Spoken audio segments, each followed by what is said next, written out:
gore rinera kudyiwe rinopisa hazvina kumira zvakanaka mhuri yezimbabwe ukaona tiri kungodzoka-dzoka kudai so nhasi ihectic day zvekutodaro zvekutorevesa pane nyaya dziri kuitika pari kumhanywa zviri very legendary. Ndiri kutambira shoko latest update iko zvinezvi pari kunzi zvoni Chigananda Jacob Mafume aka Nyakakomana is no longer in Greendale, he is now in South Africa.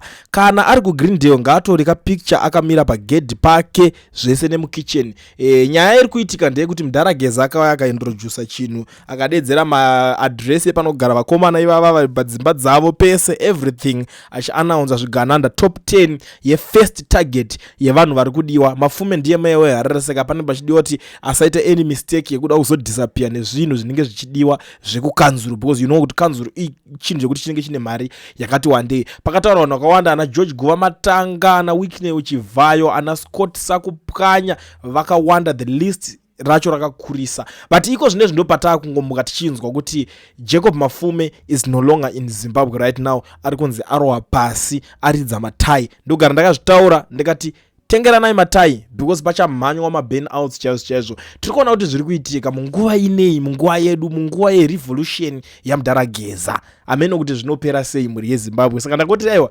update yakadai so ikai zvakakosha kuti isusu tingopfura nepo tichitozivisa vanhu veZimbabwe zvinhu zvinenge zvichitoitika tikanzwa kuti ningato kwakati mazozivawo just in case ka isusu tiri kunzwa kuti mukomana atiza uku achasvikawo kunoku kwaauya kuSouth Africa tichamugamawo toona kuti anenge asvikira papi chaipo achiita nezvechii tomeka sure kuti taita se tamudzosera ikoko kwaabva nekuti nyaya yekungonzi munhu angoya ozitonzi akutoda kutonzwisa otsitsa kuda kutoregerwa. I think enough of this nonsense. Mafume ndiye uya aka one of the guys anomasquerade as if munhu weopposition iye ari munhu wake ari munhu wekwana ZANU PF ikoko kuwana ED chiri Chigananda sekutaura kwazviri kuita naMudarageza.